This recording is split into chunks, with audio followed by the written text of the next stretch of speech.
Hello everyone, welcome back. I am your host, the Ice Dragon Rayron VR. Got another manga spotlight for you today. Today we're going to be taking a look at Citrus Volume 3. Let's go ahead and take a look at the back here and see what we've got. Alright, even throughout outgoing and bubbly, Yuzu doesn't always get along with her serious stepsister, Mei. She still wants them to be a family, but when Mei kisses Yuzu, it makes their already complicated relationship that much more complex. That's when Matsui shows up, a childhood friend of Yuzu, who is determined to battle out with Mei for the title of Yuzu's little sister. What Yuzu doesn't realize is that Matsuri isn't the sweet little girl she used to be, and she's willing to use every dirty trick she can to break up Yuzu and Mei's relationship. Will Yuzu be able to protect Mei from this devious interloper? Alright, so let's take a look at the rating here. So it is rated older teen, $13.99 MSRP, and from 7 Seas Entertainment. So, with that, let's go ahead and take a look at Citrus Volume 3. So, non-spoiler kind of review. I enjoyed this. I was very concerned that this particular volume was going to take a nosedive after a very good ending from Volume 2. Typically, when a good story sets the bar really high, it's hard to maintain that high standard. And going into this volume 3, I was a little bit concerned that it was going to plateau a little bit or plateau significantly to potentially stop reading the manga. But I am happy to say that this story, although it did plateau a little bit, it still ended at a high note. There are actually two great quotes in here that we will take a look at that I really enjoyed. And it definitely was a filler type of manga for me. But what it does is that it kind of shows you kind of the complications of a relationship, that there's other external factors such as human beings that can affect a relationship and how these two kind of handle it. So it's kind of interesting to see, and overall it was a good volume. I thoroughly enjoyed it. I'm still enjoying the characters. Great writing with them, and it is just enjoyable read if you really want to get deep into how relationships can be very complex, especially with old friends, and just the climax of things and how people change over time. So with that, I do enjoy it. I do recommend it. But with that, now we're gonna go into spoilers. So if you don't want to get spoiled, feel free to watch this video at a later time. But with that, let's go ahead and dive right into it. So, beginning of this volume, we still have Mei and Yuzu still struggling to figure out exactly what is going on between the two of them. They feel like they're in a relationship, but then they kind of get out of it a little bit. And so it is this constant struggle to find their gears, their spark in the relationship. So, as time moves on, we get a new character into this volume, and that is Matsui. Now, as described in the back here, Matsui was an old friend of Yuzu, and Matsui wanted to just, hang out and catch up with Yuzu. But we kind of learn over the volume that she's very invasive, and she kind of wants to also have that kind of relationship with Yuzu. And then it becomes kind of apparent that she's very the dominant type, and that's definitely portrayed over and over again within this volume. And we start to see like this jealous factor that Matsu wants Yuzu, but then Mei kind of also shows that jealousy a little bit and wants to show even more affection towards Yuzu. So there is a big um, competition to see who can get Yuzu, and it just dominates this entire volume. And then it's just like Mei, when she tries to enforce her dominance over Yuzu, Yuzu obviously doesn't like it. She doesn't like forced love, which, Mei tries to do a lot of. And it just continues to kind of show that in this particular volume. So Yuzu tries to introduce Mei at the school, and then again, Mei being kind of the dominant, jealous type. She's very I don't want to say rude, but very authoritative, saying that, oh, you can have visitors here at the school, you must get a visitor's pass, and so forth. And it was very clear that Mei is definitely showing her territory. And so later on in the volume, Yuzu wants everyone to be family, wants everyone to sing kumbaya essentially. And she just wants peace and friendship and wants everyone to be a family. And she wanted to bring, Matsui into that family atmosphere. And it was clear that Matsui doesn't want to be part of it at all.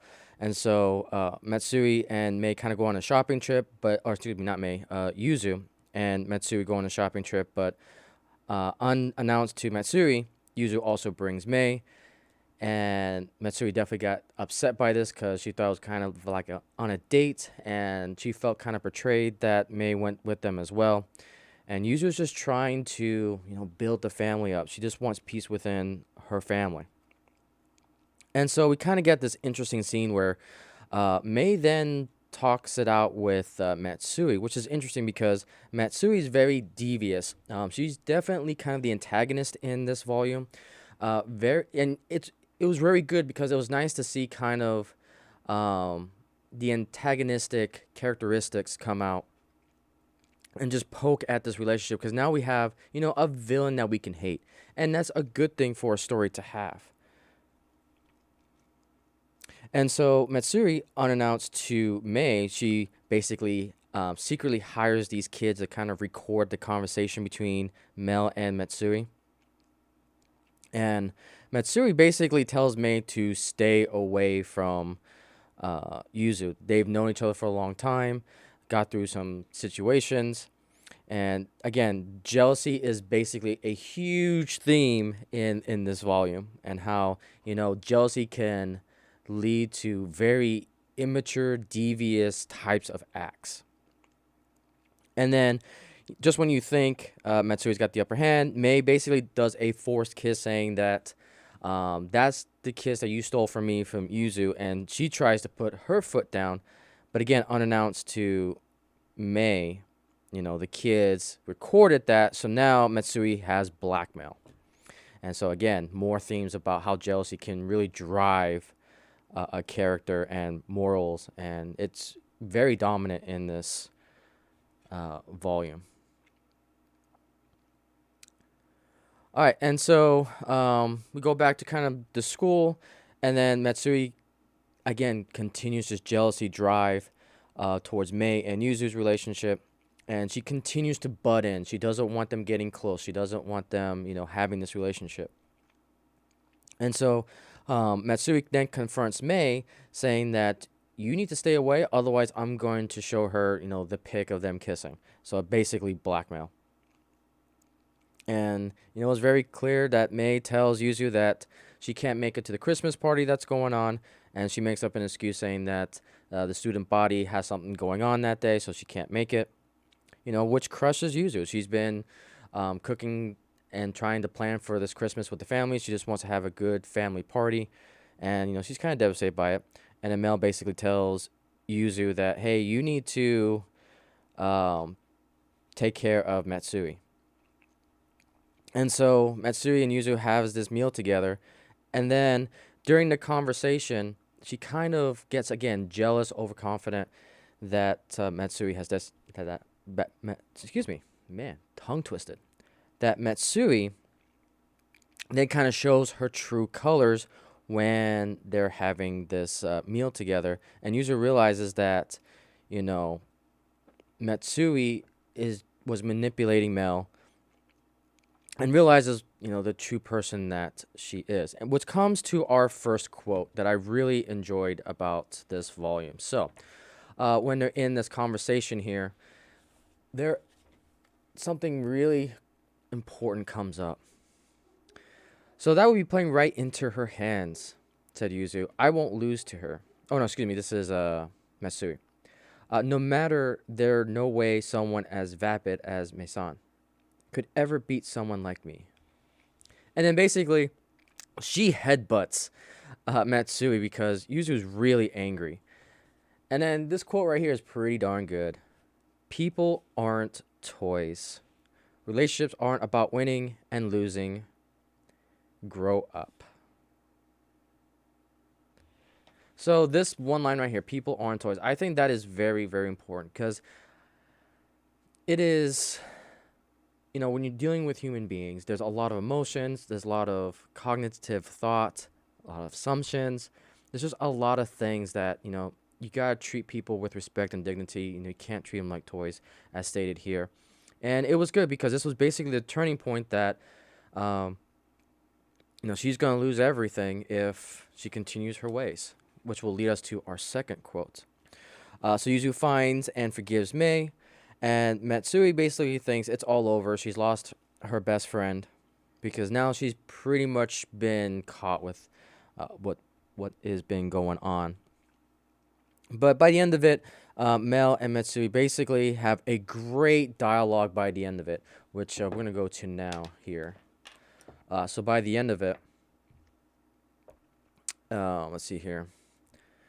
I always wanted to be loved, but despised those around me and closed off my heart. I shut everything out, and before I realized it, I was empty. Empty, yes, however, in this world, go down here, there are lots of noisy people willing to share the love with us, even when we don't ask for it. And when we meet those people, even people like us can find happiness. What a great, again, another fantastic kind of closure and ending to another volume.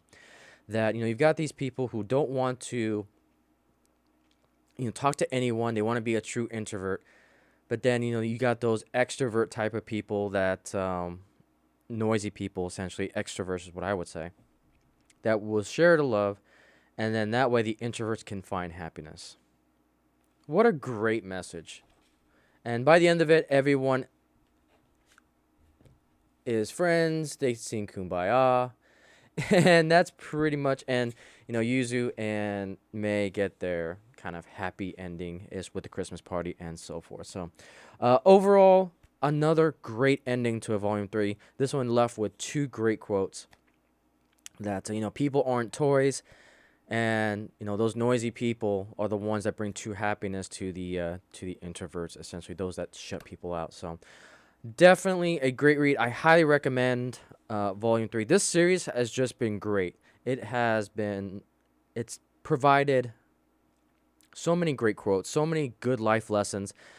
And even for a lesbian couple, there's still a lot of good implications that you can have. Even for normal couples, for gay couples, for any type of couples out there, this is a great, great story to read through. So I'm excited to continue on reading this. Volume 4 is next, which I do have in my possession. I'll probably end up reading that tonight of this recording, but we'll see. But with that is the conclusion. Again, I highly recommend Citrus. It is a good series to read. But with that, if you have any manga suggestions, feel free to leave a comment down below. Like, comment, subscribe. If you like what I do here, feel free to look at all those links down below to help support the Icey Fellowship. And with that, guys, wing hugs to all, and to all a good night.